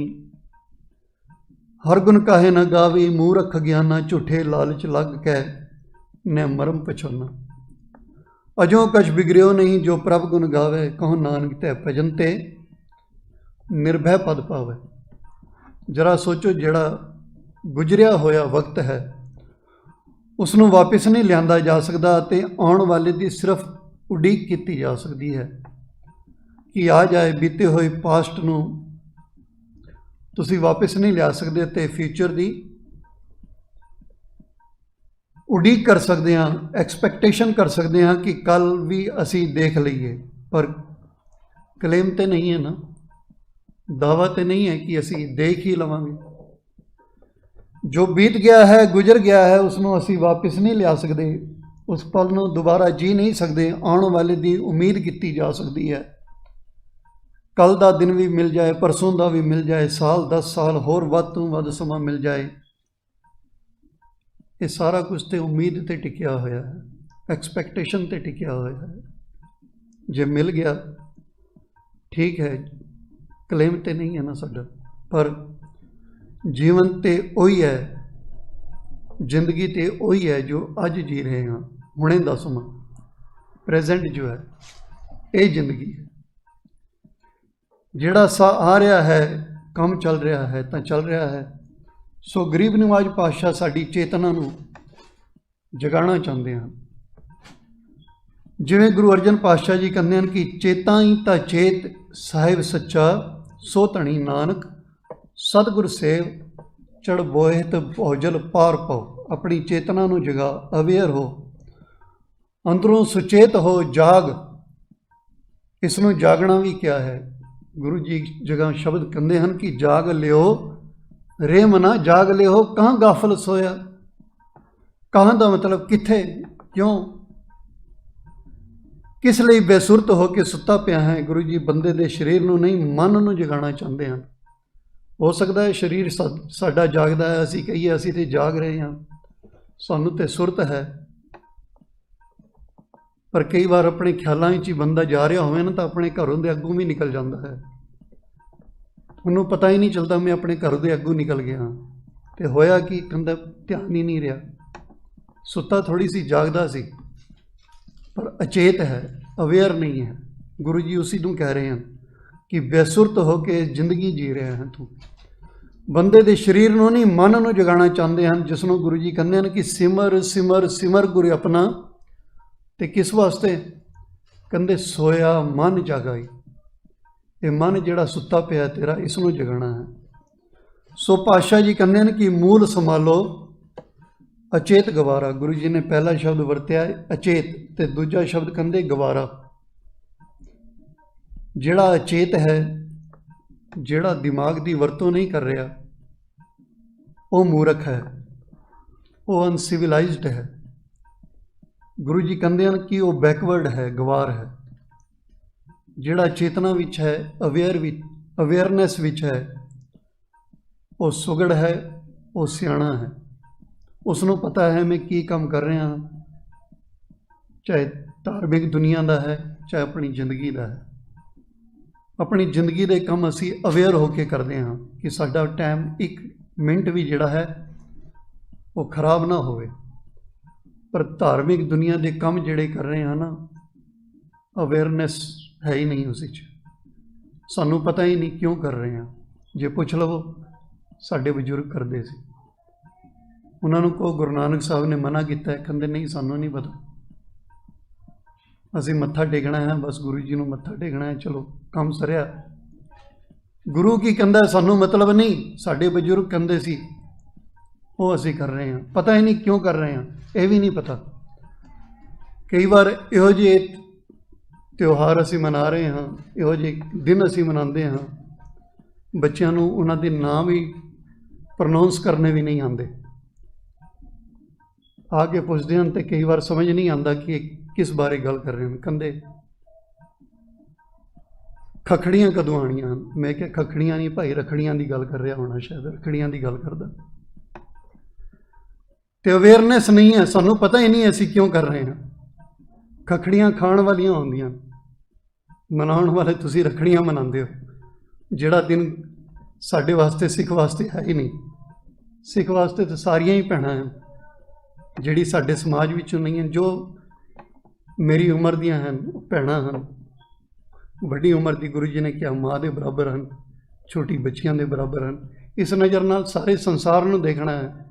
ਪਰ ਅਸੀਂ ਇੱਕ ਦੋ ਨੂੰ ਰੱਖੜੀਆਂ ਬਣਾ ਕੇ, ਤੇ ਜਿੰਨਾ ਜ਼ੁਲਮ ਬੱਚੀਆਂ ਨਾਲ ਸਾਡੇ ਇੰਡੀਆ ਦੇ ਵਿੱਚ ਹੁੰਦਾ ਹੈ, ਰੱਖੜੀਆਂ ਮਨਾਉਣ ਵਾਲੇ ਕਰਦੇ ਹਨ, ਉਨਾ ਜ਼ੁਲਮ ਕਿਧਰੇ ਸੰਸਾਰ ਵਿੱਚ ਕਿਧਰੇ ਵੀ ਨਹੀਂ ਹੁੰਦਾ। ਤੁਸੀਂ ਗੂਗਲ 'ਤੇ ਸਰਚ ਮਾਰ ਕੇ ਦੇਖ ਲਓ, ਜੇ ਤੁਹਾਨੂੰ ਮੇਰੀ ਗੱਲ ਗਲਤ ਲੱਗਦੀ ਹੈ। ਤੇ ਸਭ ਤੋਂ ਜ਼ਿਆਦਾ ਜ਼ੁਲਮ ਅਸੀਂ ਕਰਦੇ ਹਾਂ, ਅਵੇਅਰਨੈਸ ਨਹੀਂ ਹੈ ਕਹਿਣ ਦਾ ਮਤਲਬ। ਇਸੇ ਲਈ ਅਸੀਂ ਕਹਿੰਦੇ ਹੀ ਹਾਂ ਨਾ ਕਿ ਬੰਦਾ ਸਿਆਣਾ ਹੈ, ਉਸ ਨੂੰ ਪੁੱਛੋ। ਉਸ ਬੰਦੇ ਕੋਲ ਤਜਰਬਾ ਹੈ, ਉਸ ਦੇ ਕੋਲ ਐਕਸਪੀਰੀਅੰਸ ਹੈ, ਉਸ ਨੂੰ ਜਾਣਕਾਰੀ ਹੈ ਕਿ ਇਹ ਕੰਮ ਕਿਵੇਂ ਕਰਨਾ ਹੈ। ਜ਼ਿਆਦਾ ਉਸੇ ਨੂੰ ਕਹਿੰਦੇ ਹਨ ਕਿ ਇਸ ਦੇ ਕੋਲੋਂ ਪੁੱਛਿਆ ਜਾਏ। ਅਤੇ ਜਿਸ ਨੂੰ ਪਤਾ ਹੀ ਨਹੀਂ ਕਿ ਇਹ ਕੰਮ ਕਿਸ ਤਰ੍ਹਾਂ ਕਰਨਾ ਹੈ, ਅਸੀਂ ਫਿਰ ਵੀ ਉਸ ਨੂੰ ਪੁੱਛ ਲਈਏ ਤੇ ਲੋਕ ਕਹਿੰਦੇ ਹੀ ਹਨ ਨਾ ਸਾਨੂੰ ਕਿ ਉਹਨੂੰ ਮੂਰਖ ਨੂੰ ਕਿੱਥੇ ਪੁੱਛ ਲਿਆ, ਉਸ ਨੂੰ ਤਾਂ ਇਸ ਬਾਰੇ ਕੁਝ ਪਤਾ ਹੀ ਨਹੀਂ, ਉਹਦਾ ਐਕਸਪੀਰੀਅੰਸ ਹੀ ਨਹੀਂ ਹੈ ਇੱਦਾਂ, ਉਸ ਨੂੰ ਕਿੱਥੇ ਪੁੱਛਣ ਲੱਗਿਆ। ਇਸ ਲਈ ਜਿਹੜਾ ਅਚੇਤ ਹੋਵੇਗਾ ਉਹ ਮੂਰਖ ਹੀ ਹੋਵੇਗਾ, ਅਤੇ ਜਿਹੜਾ ਸੁਚੇਤ ਹੋਵੇਗਾ, ਅਵੇਅਰ ਹੋਵੇਗਾ, ਉਹ ਹਮੇਸ਼ਾ ਸਿਆਣਾ ਹੋਵੇਗਾ। ਸੋ ਇਸ ਲਈ ਗੁਰੂ ਜੀ ਕਹਿੰਦੇ ਹਨ ਕਿ ਮੂਲ ਸੰਭਾਲੋ ਅਚੇਤ ਗਵਾਰਾ, ਇਤਨੇ ਕੋ ਤੁਮ ਕਿਆ ਗਰਬੇ। ਇੰਨੀ ਜਿਹੀ ਗੱਲ ਉੱਤੇ ਤੂੰ ਕੀ ਮਾਣ ਕਰਦਾ ਹੈ, ਗਰੂਰ ਕਰਦਾ ਹੈ, ਅਹੰਕਾਰ ਕਰਦਾ ਹੈ ਕਿ ਤੇਰੇ ਕੋਲ ਇਹ ਸਰੀਰ ਹੈ, ਤੇਰੇ ਕੋਲ ਤਾਕਤ ਹੈ ਇਸ ਸਰੀਰ ਦੇ ਵਿੱਚ, ਤੇਰੇ ਸਰੀਰ ਦੇ ਵਿੱਚ ਸੁੰਦਰਤਾ ਹੈ, ਰੂਪ ਹੈ, ਤੂੰ ਇਸ ਦਾ ਹੀ ਮਾਣ ਕਰਦਾ ਹੈ। ਇਸ ਸਰੀਰ ਨੂੰ ਕੋਈ ਸਟੇਟਸ ਮਿਲਿਆ ਹੈ, ਹੋਇਆ ਹੈ, ਪਦਵੀ ਮਿਲੀ ਹੋਈ ਹੈ, ਤੂੰ ਇੱਦਾਂ ਮਾਣ ਕਰਦਾ ਹੈ। ਕੋਈ ਪੋਜੀਸ਼ਨ ਤੇਰੇ ਕੋਲ ਹੈ, ਪੈਸਾ ਹੈ, ਦੌਲਤ ਹੈ, ਸ਼ੋਹਰਤ ਹੈ, ਇਸ ਦਾ ਮਾਣ ਕਰਦਾ ਹੈ। ਇੰਨੀ ਜੀ ਚੀਜ਼ ਦਾ ਤੂੰ ਕੀ ਅਹੰਕਾਰ ਕਰਦਾ ਹੈ। ਕਬੀਰ ਸਾਹਿਬ ਕਹਿੰਦੇ ਕਿ ਚਲਤ ਕਤ ਟੇਡੇ ਟੇਡੇ ਟੇਡੇ, ਤੂੰ ਕਾਹਦੇ ਵਾਸਤੇ ਆਕੜ ਕੇ ਤੁਰਦਾ ਹੈ। ਇੱਕ ਦਿਨ ਤੇ ਆਕੜ ਹੀ ਜਾਣਾ, ਜ਼ਿੰਦਗੀ ਜੀ ਲਿਆ, ਉਹ ਹੁਣੇ ਤੇ ਨਾ ਆਕੜ, ਮਰਨ ਤੋਂ ਬਾਅਦ ਤੇ ਸਾਰਿਆਂ ਨੇ ਆਕੜ ਜਾਣਾ ਹੈ। ਕਹਿੰਦੇ ਚਲਤ ਕਤ ਟੇਡੇ ਟੇਡੇ ਟੇਡੇ, ਅਸਤ ਚਰਮ ਬਿਸ਼ਟਾ ਕੇ ਮੁੰਦੇ। ਤੂੰ ਹੱਡੀਆਂ ਦਾ ਚਮੜੇ ਦਾ ਬਣਿਆ ਹੋਇਆ ਇੱਕ ਪੁਤਲਾ ਹੈ ਅਤੇ ਬਿਸ਼ਟਾ ਦੀ ਗੰਧ ਦੀ ਬਦਬੂ ਇਹਦੇ ਵਿੱਚ ਭਰੀ ਹੋਈ ਹੈ। ਅਸੀਂ ਰੋਜ਼ ਨਹਾਉਂਦੇ ਹਾਂ ਨਾ, 2-4 ਦਿਨ ਨਾ ਨਹਾਵੇ ਬੰਦਾ, ਬਦਬੂ ਕਿੱਥੋਂ ਆਈ? ਸਾਡੇ ਅੰਦਰੋਂ ਹੀ ਆਉਂਦੀ ਹੈ। ਜਿਹੜਾ ਇਹ ਸਰੀਰ ਚੱਲਦਾ ਕਿਸ ਤਰ੍ਹਾਂ ਹੈ, ਜਿਹੜਾ ਖਾਣਾ ਖਾਂਦੇ ਹਾਂ ਉਹਦੀ ਗਰਮੀ ਦੇ ਨਾਲ ਇਹ ਸਰੀਰ ਚੱਲਦਾ ਹੈ, ਟਾਇਲਟ ਦੇ ਨਾਲ ਸਰੀਰ ਚੱਲਦਾ ਹੈ, ਉਹ ਗੰਧ ਭਰਿਆ ਹੈ ਅੰਦਰ। ਕਬੀਰ ਸਾਹਿਬ ਕਹਿੰਦੇ ਕਾਹਦਾ ਤੂੰ ਅਹੰਕਾਰ ਕਰਦਾ ਹੈ ਇਸ ਚੀਜ਼ ਦਾ? ਤੂੰ ਕਿਸ ਨੂੰ ਪਵਿੱਤਰ ਕਰਨਾ ਚਾਹ ਰਿਹਾ ਹੈ? ਬੰਦਾ ਕਹਿੰਦਾ ਕਿ ਮੇਰਾ ਹੱਥ ਧੋ ਗਿਆ ਹੋਵੇ, ਹੋਰ ਚੱਕਰਾਂ ਵਿੱਚ ਪਿਆ ਹੈ ਧਰਮ ਦੇ ਨਾਂ ਦੇ ਉੱਤੇ।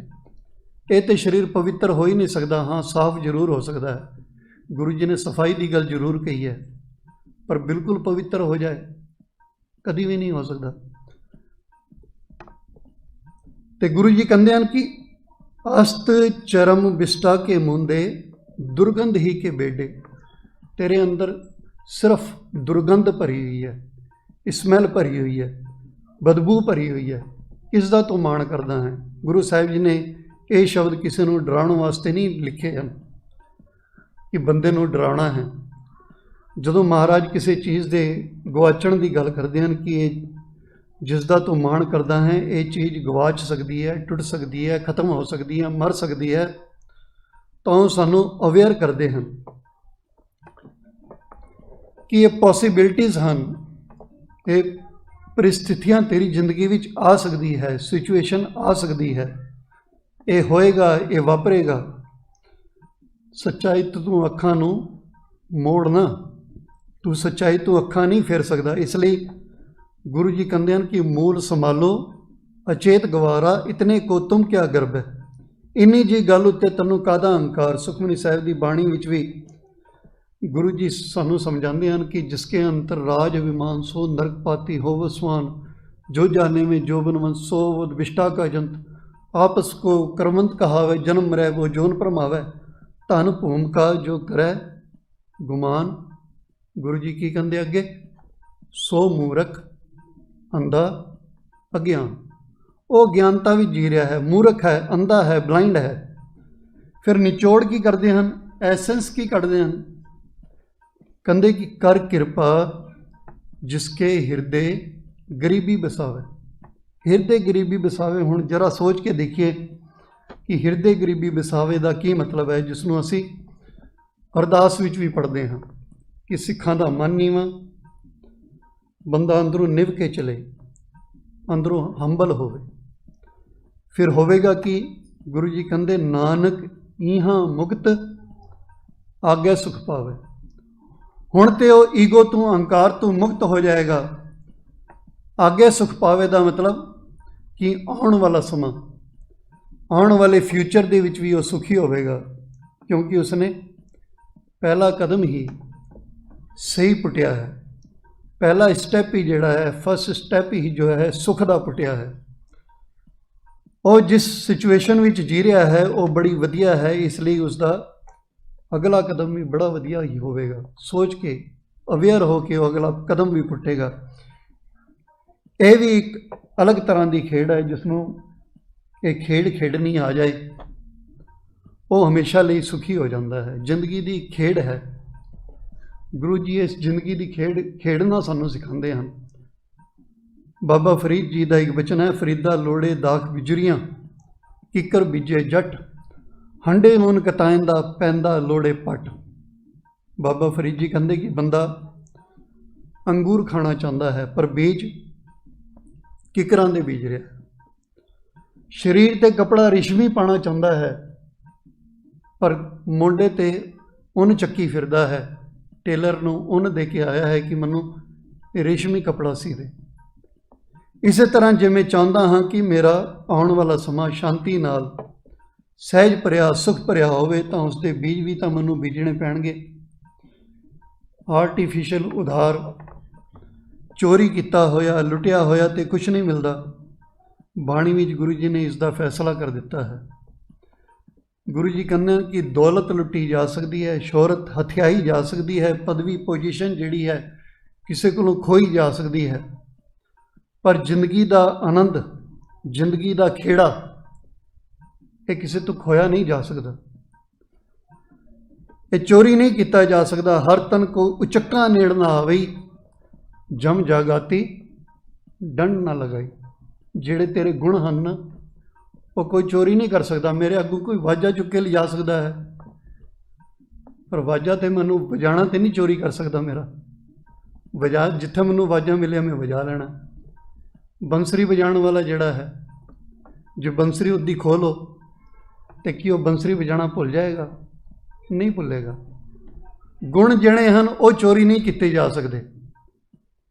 डॉक्टर के कोलों उसका जोड़ा एक्सपीरियंस है, उदियां किताबां तो तुसीं लुट के लिया सकते हो, उसका समान चैकअप का जोड़ा है वो चुक के लिया सकते हो, पर उसका एक्सपीरियंस तो नहीं लुट सकते। तो गुरु जी कहते हर धन को चक्का नेड़ ना आवई, जम जगाती डन ना लगाई। इसे नूं गुरु जी कहते हैं कि गुर का बचन बसे जी नाले, जल नहीं डूबे तस्कर नहीं लेवे, भाई ना साके जाले। चोर चोरी नहीं कर सकता, लुटेरा लुट नहीं सकता, कोई सन नहीं ला सकता, किसी को उधारा नहीं मिलता। दिमाग जिहड़ा है इसका कोई बाजार नहीं है कि जे मैं कहां कि अज मैं कीर्तन करना है, बाजारों थोड़ा जा कीर्तन खरीद के लियावां, अज मैं सुन कीर्तन करांगा। इस तरह नहीं होंदा। मेहनत करनी पैनी उसदे वास्ते, अपने आप को प्रैक्टिस करनी पेगी, उसदे विच पाना पेगा। इसका कोई बाजार नहीं, गुणां दा बाजार नहीं होंदा जिथे इसनूं खरीदिया जा सके। गुरु जी कहते हैं कि राम पदार्थ पाए कै, कबीरा गांठ न खोल। नहीं पट्टन नहीं पारखू, नहीं गाहक नहीं मोल। प्रोफैसर साहिब सिंह जी ने एक गाथा लिखी है, एक स्टोरी लिखी है, वो सुना के समाप्ति वाल चलांगे। प्रोफैसर साहिब सिंह जी लिखते हैं कि साहिब श्री गुरु गोबिंद सिंह जी महाराज जो हैं जदों तलवंडी साबों गए हैं तो चौधरी डल्ला जो बहुत ही नेक इंसान सी, भला बंदा सी, उसदे कोल शोहरत भी सी, पदवी भी सी, पैसा भी सी, दौलत भी सी, ताकत भी सी। उसने बड़ी जुर्रत दिखाई अते 10वें पातशाह की बड़ी सेवा की। जदों सरकार गौरमेंट उन्होंने पिछे लगी सी, आनंदपुर साहब का किला जदों छड्या है तो 10वें पातशाह की उन्होंने बड़ी सेवा की। भाई डल्ले ने इस गल नूं अलग रख के कि मेरी चौधरी की पदवी जिहड़ी है वो खोई जा सकती है, क्योंकि ये सरकार की दिती हुई पोजीशन है। मनु सज़ा भी मिल सकती है कि तू उसनों गुरु गोबिंद सिंह नूं अपने घर विच पनाह दिती है। अते गुरु गोबिंद सिंह साहब जिन्हां दी मैं सेवा कर रहा हाँ वो बागी हैं, इस गल नूं अलग रखिया उसने, रैबल हैं। भाई डल्ला जिहड़ा है हाथ जोड़ के गुरु साहब के सामने खड़ा है, बड़े प्यार नाल गुरु जी नूं बेनती करता है, कहंदा गरीब नवाज पातशाह मनु भी जिहड़े तुहाडे नाल ये सिंह हैं इन्हां वर्गी सिक्खी दे दिओ।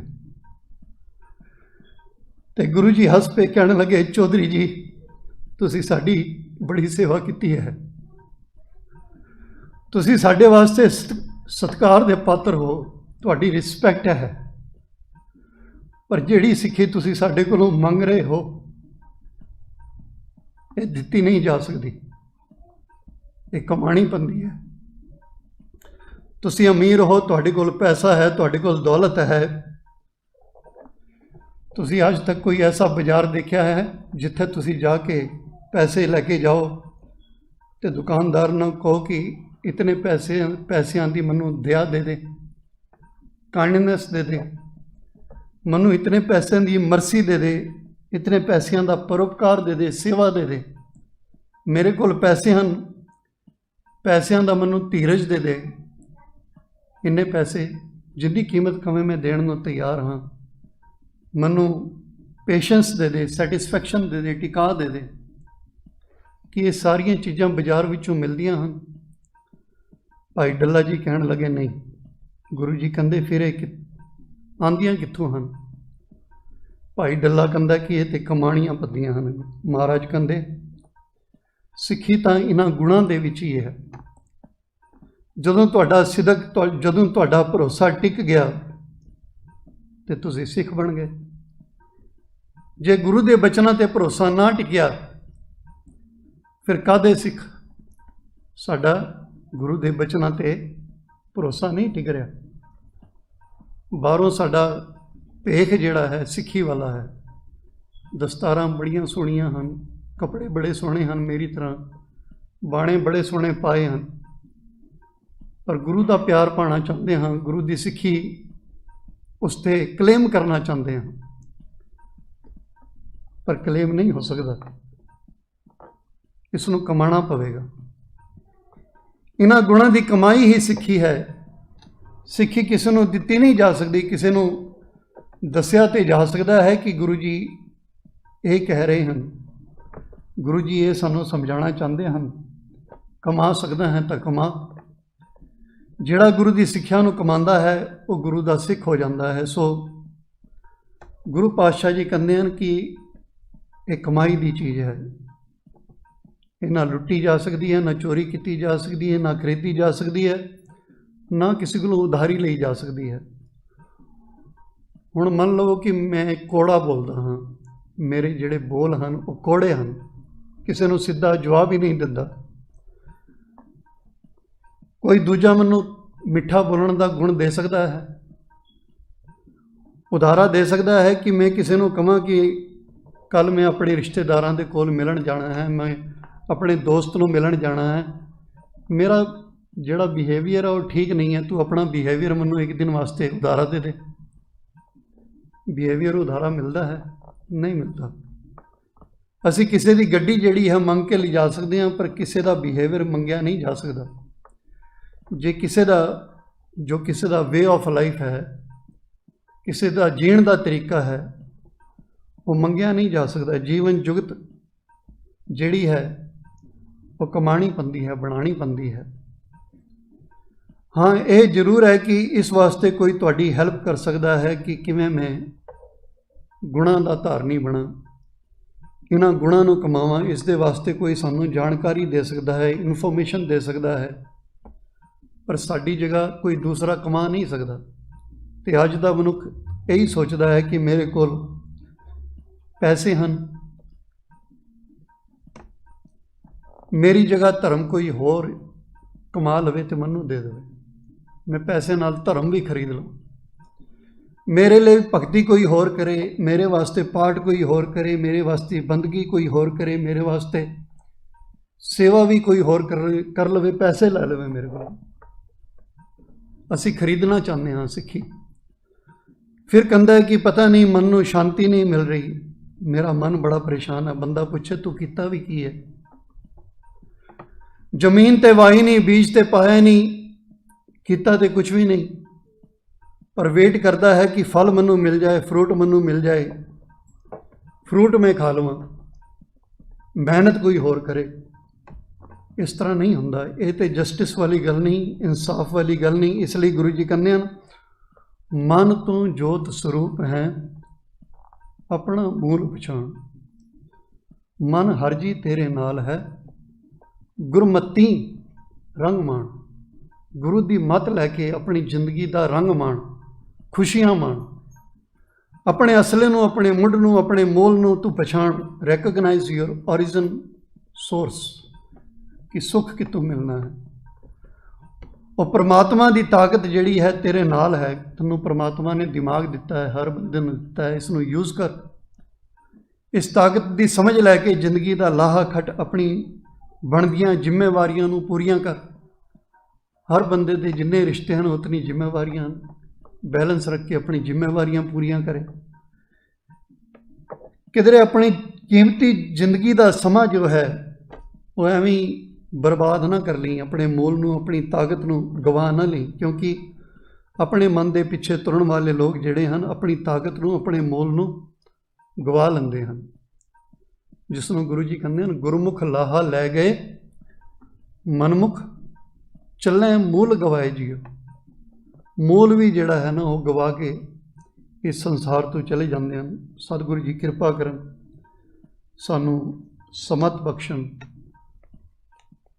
ਤਾਂ ਜੋ ਅਸੀਂ ਗੁਰੂ ਦੀ ਸਿੱਖਿਆਵਾਂ ਨੂੰ, ਗੁਰੂ ਦੇ ਉਪਦੇਸ਼ ਨੂੰ ਜਿਤਨਾ ਅਸੀਂ ਸੁਣਦੇ ਹਾਂ ਉਸ ਨੂੰ ਆਪਣੇ ਉੱਪਰ ਇੰਪਲੀਮੈਂਟ ਕਰ ਸਕੀਏ, ਤਾਂ ਜੋ ਅਸੀਂ ਕਿਸੇ ਨੂੰ ਫਿਰ ਦੋਸ਼ ਨਾ ਦਈਏ, ਕਿਸੇ ਨੂੰ ਬਲੇਮ ਨਾ ਕਰੀਏ ਕਿ ਇੱਦਾਂ ਕਾਰਨ ਕੋਈ ਹੋਰ ਹੈ, ਮੇਰੇ ਦੁੱਖ ਦਾ ਕਾਰਨ ਕੋਈ ਹੋਰ ਹੈ। ਗੁਰੂ ਜੀ ਕਹਿੰਦੇ ਦਿੱਦਾ ਦੋਸ਼ ਨਾ ਦਿਓ ਕਿਸੇ, ਦੋਸ਼ ਕਰਮਾਂ ਆਪਣੇ, ਤੇਰੇ ਐਕਸ਼ਨ ਜਿਹੜੇ ਹਨ ਦੋਸ਼ ਉਹਨਾਂ ਦਾ ਹੈ, ਕਿਸੇ ਹੋਰ ਦਾ ਨਹੀਂ। ਪਰ ਬੰਦਾ ਕਹਿੰਦਾ ਹੈ ਕਿ ਬੰਦਾ ਤੇ ਕਿਸੇ ਹੋਰ ਨੂੰ ਮੈਂ ਕਹਾਂਗਾ ਕਿ ਤੇਰਾ ਦੋਸ਼ ਹੈ, ਹੋ ਸਕਦਾ ਉਹ ਮੇਰੇ ਗੱਲ ਪੈ ਜਾਵੇ। ਕਹਿੰਦਾ ਚਲੋ ਗੁਰੂ ਦਾ ਦੋਸ਼ ਕੱਢ ਦਿੰਦੇ ਹਾਂ, ਪਰਮਾਤਮਾ ਨੇ, ਗੁਰੂ ਨੇ ਮੇਰੇ ਨਾਲ ਕੀ ਕੀਤਾ। ਤੇ ਜਿੰਨਾ ਮਰਜ਼ੀ ਕਹਿ ਲਓ ਫਿਰ। ਤੇ ਗੁਰੂ ਜੀ ਵੀ ਕਹਿੰਦੇ ਅੱਗੋਂ, ਕਹਿੰਦੇ ਕਿ ਬਹੁਤਾ ਬੋਲਣ ਚੱਖਣ ਹੋਏ। ਤੇਰਾ ਇਹ ਬਹੁਤਾ ਬੋਲਣਾ ਨਾ ਚੱਖ ਦੇ ਬਰਾਬਰ ਹੈ, ਝੱਖ ਮਾਰਨ ਦੇ ਬਰਾਬਰ। ਵਿਣ ਬੋਲੇ ਜਾਣੇ ਸਭ ਸੋਏ। ਉਹਨੂੰ ਪਤਾ ਹੈ ਤੇਰੇ ਦੁੱਖ ਦਾ ਕਾਰਨ ਕੀ ਹੈ, ਤੇਰੇ ਆਪਣੇ ਕਰਮ ਹਨ। ਤੇਰੇ ਆਪਣੇ ਕਰਮਾਂ ਕਰਕੇ ਹੀ ਤੂੰ ਸੁਖੀ ਹੈ, ਤੇਰੇ ਆਪਣੇ ਕਰਮਾਂ ਕਰਕੇ ਹੀ ਤੂੰ ਦੁਖੀ ਹੈ। ਸੋ ਸਤਿਗੁਰੂ ਜੀ ਕਿਰਪਾ ਕਰਨ, ਸਾਨੂੰ ਇਤਨੀ ਸਮਤ ਬਖਸ਼ਣ। ਅੱਜ ਮੇਰੇ ਵੀਰ ਰਣਜੀਤ ਸਿੰਘ ਚਮਕ ਜੋ ਹਨ, ਬੱਚੀ ਮਨਪ੍ਰੀਤ ਕੌਰ, ਇਹਨਾਂ ਦੇ ਸੁਪੁੱਤਰ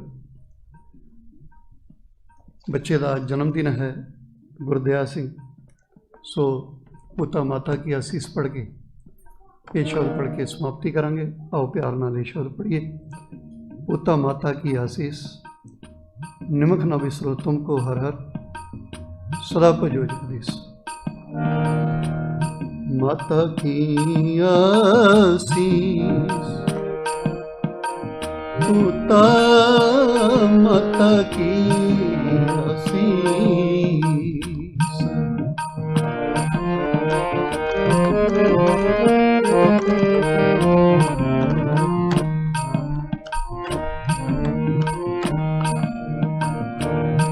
माता की आसीस, पिता माता की आसीस।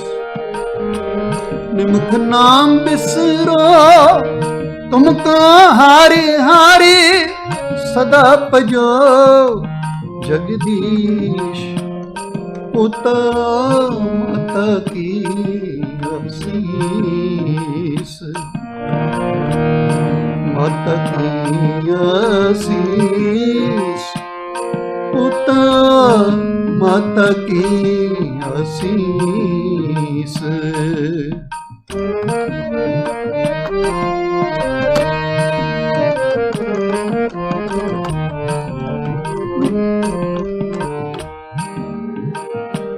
जिस सिमरत सब किल विखना से, पितरी होए उधारो।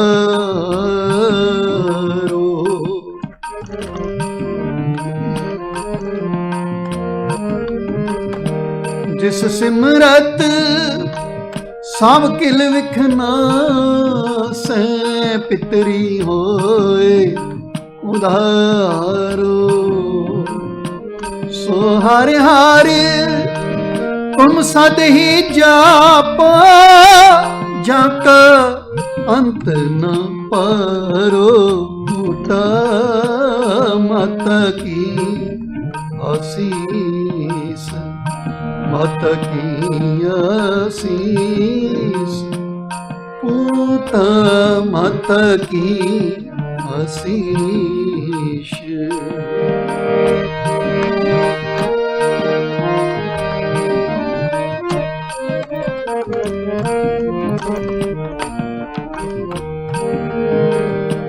सतगुर तुमको होए दयाला, संत संग तेरी प्रीत। कापड़ पत परमेश्वर राखी, भोजन कीर्तन नीत। पिता माता की आसीस, माता की आसीस, पूत मत की आशीष।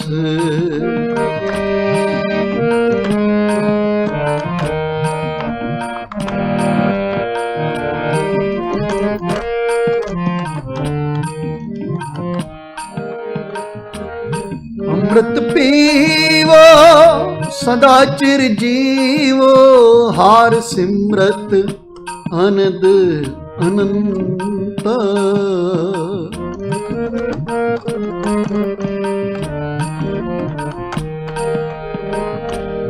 अमृत पीवो सदा चिर जीवो, हार सिमरत आनंद अनंत।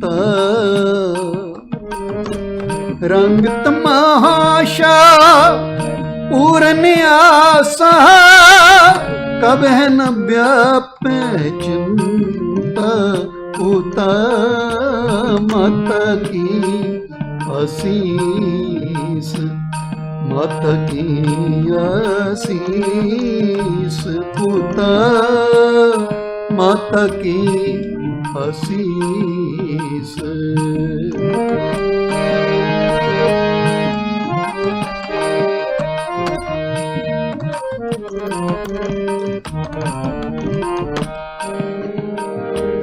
पवर तुम्हारा ए मन हो, हार चरण हो कोला।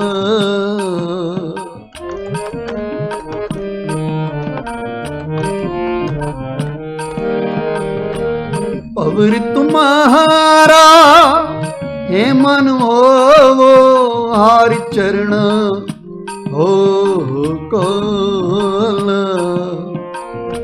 नानक दास उन संग लपटाया, जो बूंदे चातृक मोल। पूत मत की आशीष, मत की आशीष। पूत मत की आशीष। निमख न बिसरो तुमको हारे हारे, सदा भजो जगदीश। पूत मत की आशीष, मत की आशीष। पूत मत की आशीष, मत की आशीष, मत की आशीष। वाहिगुरु जी।